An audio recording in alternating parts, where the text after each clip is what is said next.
So what you've been seeing here at Yellow Ferry and at Issaquah Dock are state-of-the-art houseboat communities. They're all wired up with sewage and electrical and DSL and phone lines and everything else, okay?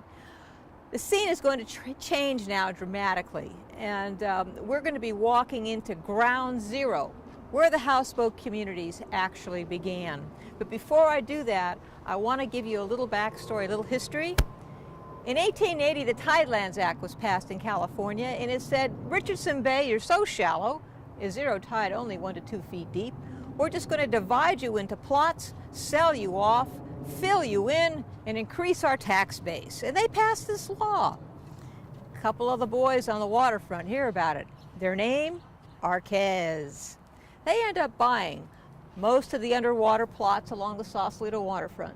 They end up owning most of the Sausalito waterfront. What we're going to be walking into is Donlin Arquez's salvage yard. He was a salvage guy. Now remember, in 1937, the bridges were built.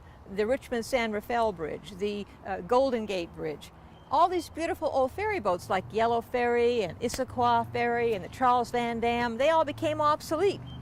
What happens to an old ferry boat when it becomes obsolete? It goes to the salvage yard for demolition. However, Donlin Arquez is a special guy, and he believes if you're a man or a woman and you have a dream, you ought to be given the work and living space to allow it to happen. So he would bring these old ferry boats up onto the mudflats in Sausalito, open them up and let people live in them for free. He was the father of the houseboat communities. So as we go forward, you're going to see that things are changing a bit. It's a little rough and tumble. Some of the original boats are still here that were here in the beginning. Some of the original residents that were here at the beginning are still here. They are rough and tumble, but they are proud. If they hadn't fought the houseboat wars and fought off the county and the city and everybody else for the right to have the way of life, none of the houseboats would be here today. So as we approach ground zero, we notice things are changing. The infrastructure is not quite the same. For instance, this little building here, this is a historic building. This is the bait shop from the Napa Street Pier. Okay, she was once floating on a wooden barge, long rotted away. Now when she floats at high tide like today, she's really just floating on those styrofoam pads you see beneath her deck. Here we are standing in front of the historic artifact. Ferry wheel and paddle and smokestack from the Charles Van Dam ferry boat, the 1916 ferry boat that used to run between San Rafael and Richmond. And there's a big story here, so I want you to stay with me for a minute, okay? Here's what happened. On 3 high tides, Donlin Arquez and a large Mexican woman by the name of Juanita Munson pulled the Charles Van Dam up onto the mudflats here in Sausalito, and they opened up Juanita's Galley. It was a restaurant. It's on top of the Charles Van Dam. Here's a picture of Juanita's Galley at the top of the Van Dam when she was up on the mudflats right here. And the joke was, if you came to Juanita's for breakfast, you better bring your own because you're not going to get fed till lunch. She always carried a rooster on her shoulder and an oversized rolling pin. She was mean, but everybody liked her. Okay.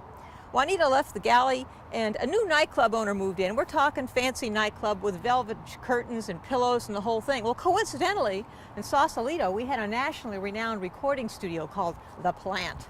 And in between sessions, the recording artists were coming over here and hanging out at the nightclub. All of a sudden, we're listening to the Mamas and the Papas, Crosby, Stills, Nash and Young, Sly and the Family Stone. Wow! All right? When the people from the city find out, they're over here in their top hats and tails and mink coats and high heels. Until one day, this nightclub owner looks around and says, you know, maybe this isn't such a good place for a fancy nightclub. Because while this is happening, the Bohemians have come in from San Francisco's North Beach. They've taken anything they can find in Donlin's salvage yard, pieces of World War II boats, anything floating, they put it together and called it home. And Donlin was letting them do it. And there were hundreds of people living out here, free and wild, off the grid, floating out there. So the nightclub owner leaves, and the Charles Van Dam ferry boat is offered to the city of Sausalito as a library. The city turns it down. And that's when this ragtag community says, well, that's our clubhouse. And for $2 on a Friday and Saturday night, all the beer you could drink and dance to Joe Tate And the Redlegs, all right. Well, Joe Tate became the center of the houseboat wars. And when the county finally came in to take it all down, it was Joe's boat they went after. Joe lived on a 65-foot standard oil tug called the Richmond. And the demolition permit had the name Richmond on it, so they went looking for that boat. Well, Joe, being a smart fellow, took his paintbrush and painted out the name Richmond and renamed the boat Whitefin. So these county officials, they couldn't find Joe's boat. And the community led them on a wild goose chase. There were jousting matches with oars. People were being thrown in the water. The county officials went away. They didn't come back. Okay? These people fought for their right to live the way they wanted to, and they won. And this is the reason, only reason any of this is here. These people fought for it. Now, Joe Tate eventually sailed away with his buddies off to Hawaii on the Whitefin, and the county came in and bulldozed the Charles Van Dam. But we are standing on top of the hull of the Charles Van Dam ferry boat. And if you look around us, you'll see what this community has done to honor the place where the Van Dam once was.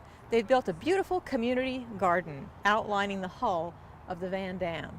And in here, they have all sorts of sculptures and artwork and plants and variety. And it's a really rich and beautiful expression from this original houseboat community.